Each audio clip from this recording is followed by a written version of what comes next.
নমস্কার, আমি ঝুমুর।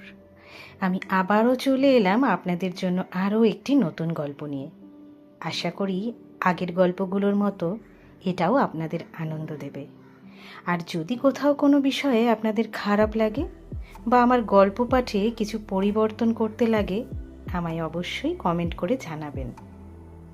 তাহলে চলুন শুরু করা যাক আজকের গল্প পাঠ। আর 200 টাকা বেশি দেবেন দাদাবাবু। নন্দার কথায় বেশ রেগে গেল গিন্নি। হ্যাঁ রে নন্দা, আগের মাসেই তো তোর মাইনের 200 টাকা বাড়িয়ে দিলাম, আবার 200 টাকা বেশি? তোর তো দেখছি কোনো কিছুতেই দাবি মিটছে না। আর গিন্নিকে বললাম, আহা গিন্নি, এত রাগ করলে চলে? নন্দাকে আরও 200 টাকা দিয়ে দিলাম। ওর মুখে দেখলাম তখন কি খুশির হাসি। টাকাটা নিয়ে ও ব্যস্ত হয়ে পড়ল ঘরের কাজে। নন্দা মেয়েটা বেশ চুপচাপ, তেমন কথা বলে না, এক মনে নিজের কাজ করে বেরিয়ে পড়ে অন্য বাড়ির কাজে। সব সময় সে কাজ করে চলে, যেন ওর কোনো ক্লান্তিই নেই। নন্দা এ বাড়িতে কাজে এসেছে মাস 6 হলো। আগে একজন কাজ করত, সে কাজ ছাড়ার সময় নন্দাকে কাজটা দিয়ে গেছিল। নন্দা তাড়াতাড়ি করে কাজ করলেও ওর কাজ বেশ পরিষ্কার আর গোছানো, তাই গিন্নিও আর আপত্তি করেনি। সেদিন বসার ঘরে ঢুকতেই অবাক হলাম দেখে আমাদের বাড়ির কাজের মেয়ে নন্দা আমার ইংরেজি খবরের কাগজটা মন দিয়ে পড়ছে। জিজ্ঞেস করলাম, কিরে নন্দা, তুই ইংরেজি কাগজ পড়তে পারিস? নন্দা শুধু মাথা নেড়ে সম্মতি জানালো।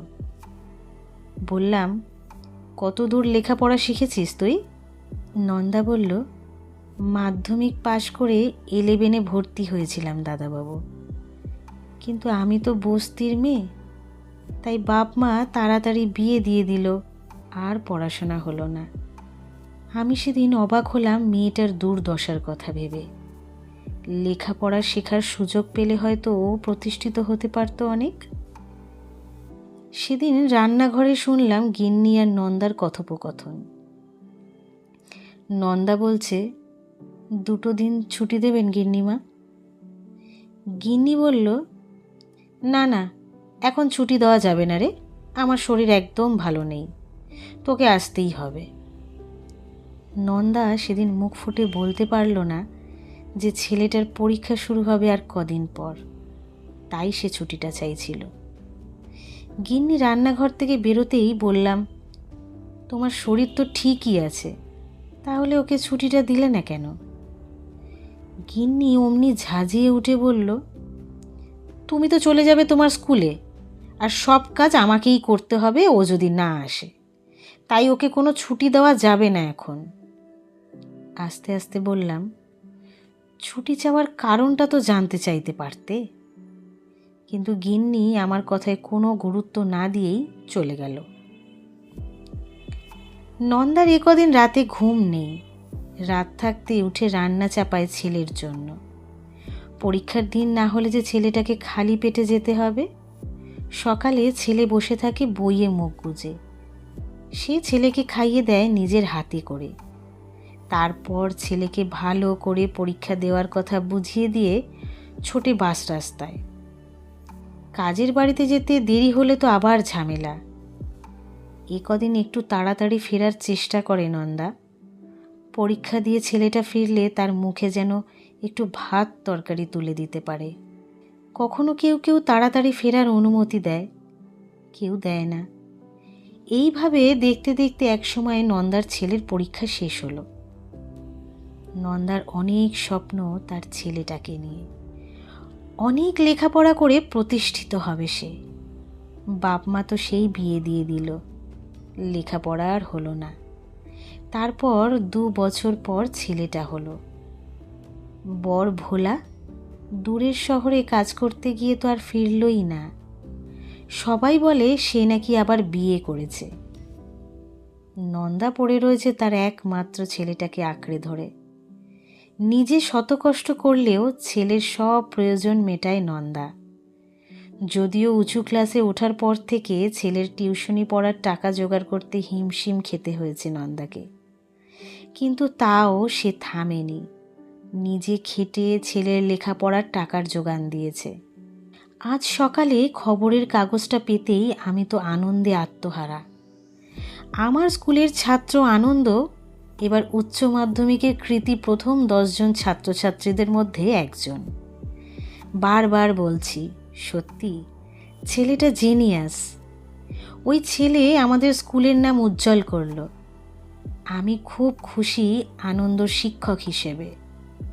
রিটায়ার হওয়ার 1 বছর আগে আমার এটা একটা অনেক বড় প্রাপ্তি। এর আগে আমাদের স্কুলের কোনো ছাত্রছাত্রী এত ভালো রেজাল্ট করতে পারেনি। তাড়াতাড়ি করে রেডি হলাম দামি শার্ট প্যান্ট বুট পরে। আজ নিশ্চয়ই সাংবাদিকরাও স্কুলে আসতে পারেন। যতই হোক আমি কৃতী ছাত্রের শিক্ষক বলে কথা। গিন্নি সমানে বলে চলেছে, কি আক্কেল দেখলে নন্দাটার, না বলে কয়ে হুট করে কামাই। আর ওকে কাজে রাখলে কিন্তু চলবে না, এই বলে দিলাম। আমার এখন এসব শোনার মোটেও ইচ্ছে নেই। বেরিয়ে পড়লাম স্কুলের উদ্দেশ্যে। স্কুলে পৌঁছে আনন্দকে অনেক আশীর্বাদ করলাম। রেজাল্ট দেওয়া হচ্ছে, সব মাস্টারমশাইরা সেখানে উপস্থিত। একজন শিক্ষক প্রশ্ন করলেন, আনন্দ, তুমি তো এত ভালো রেজাল্ট করেছো, তোমার জুনিয়র ভাই বোনেদেরও একটু বলো তোমার কঠোর অধ্যাবসায়ের কথা। আনন্দ বলতে শুরু করলো, আমি তো শুধু লেখাপড়া করে গেছি মন দিয়ে, সফলতা পেয়েছি, তাই আপনারা আমার সাফল্য দেখেছেন। কিন্তু এর পেছনে আছে একটা মানুষের কঠোর পরিশ্রম, যার জন্য আজ আমি সফল। আজ আমি তাকে দেখাবো আপনাদেরকে। আমাদের স্কুলের সেরা ছেলেটা হঠাৎ ছুটে গেল গেটের কাছে। দেখলাম হাত ধরে টেনে আনছে একজন মহিলাকে। কিন্তু এই মুখটা তো আমার খুব চেনা। এ যে আমার বাড়ির কাজের মেয়ে নন্দা। আজ আমি আর মুখ তুলে তাকাতে পারছি না ওর দিকে। ওর মুখে জয়ের হাসি। আমি এ স্কুলের কৃতী ছাত্র শিক্ষক, আর ও যে সেই ছাত্রের মা। আমি সরে গেলাম ওখান থেকে। নন্দার আজ কাজে না যাওয়া আমার স্ত্রীর অশান্তির কারণ, সে তো জানেই না আজ নন্দার ছেলের রেজাল্ট। আমার স্কুলের যে ছাত্রের জন্য আমি এত খুশি, পরীক্ষার দিনগুলোতে তার মা ছুটি পর্যন্ত পায়নি ছেলেটাকে ঠিক করে খাবার দেওয়ার জন্য। একদিন ওই ছেলেটার একটা নতুন বই কেনার জন্য 200 টাকা বেশি দিতে গিয়ে কথা শুনিয়েছি আমি। আসলে আমরা হয়তো ভাবতেই পারি না যে একটা কাজের মেয়ের সন্তান এত মেধাবী হতে পারে। বাস্তবেও কিন্তু এমন হয়। আমরা শুধু নিজেদের সমস্যাগুলো দেখি, কিন্তু ওদেরও প্রয়োজন আছে ছুটির কিংবা টাকার। অনেক সময় আমরা সেসব ভুলে যাই। বাড়ি ফিরতেই স্ত্রী শুরু করলো, নন্দা কাল এলে টাকাটা মিটিয়ে দিও, আর ওকে আসতে হবে না সেটাও বলে দিও। নিজের সন্তানের জীবনের একটা এমন গুরুত্বপূর্ণ দিনে মা কাজে আসেনি বলে তার কাজটা চলে যাচ্ছে। পুরো ঘটনাটা না জানলে হয়তো আমিও এটাই করতাম। কিন্তু স্ত্রীকে পাশে বসিয়ে বললাম, তোমার ছেলে যদি পরীক্ষায় সেরা 10 জনের একজন হতো, তুমি কি ছেলের পাশে থাকতে না? গিন্নি অবাক হয়ে বলল, তার মানে কি বলতে চাইছো? সবটা বলতেই গিন্নির চোখে মুখে ফুটে উঠল অনুশোচনার ছাপ। পরের দিন সকালে গিন্নি আমাকে তাড়াতাড়ি ঘুম থেকে তুলে বাজারে পাঠালো। বাজার আনতেই নিজেই রান্না চাপিয়ে দিয়েছে দেখলাম। নন্দা বোধহয় আঁচ করে এসেছিল আজ বকা শুনবে। চুপচাপ ঘরের কাজে হাত দিতেই গিন্নি বলল, সোফায় বস, আমি আসছি। নন্দার চোখে মুখে দুশ্চিন্তা। আমি দেখলাম আমার রাগী গিন্নি হাতে এক গাদা টিফিন বক্স এনে ধরিয়ে দিল নন্দার হাতে। বলল, বলিসনি কেন আমাকে সব কিছু? এগুলো ছেলেটাকে খাওয়াস, বলিস আমি পাঠিয়েছি, আর একদিন আনিস আমার বাড়ি।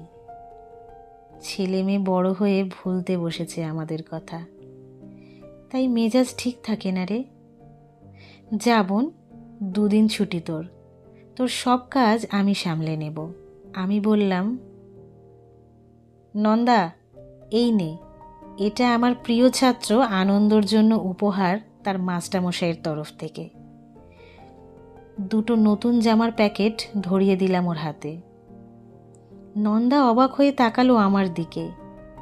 আমি বললাম, হ্যাঁ রে, আমি তোর ছেলের স্কুলের সেই শিক্ষক যে কিনা তোর ছেলের সাফল্য দেখেছে, কিন্তু তার পেছনে থাকা তোর পরিশ্রমের খোঁজ রাখিনি। আজ নন্দার মুখে সেই হাসিটাই দেখলাম যেটা আগের বার 200 টাকা বেশি দিয়ে দেখেছিলাম। আশা করি গল্পটা আপনাদের ভালো লেগেছে। তাহলে অবশ্যই আপনার বন্ধু এবং কাছের মানুষদের সাথে শেয়ার করে নেবেন, আর চ্যানেলটিকে সাবস্ক্রাইব করে দিতে ভুলবেন না। না হলে আমি আমার গল্পের ডালি নিয়ে আপনাদের কাছে পৌঁছবো কিভাবে? খুব ভালো থাকবেন, পাশে থাকবেন। নমস্কার।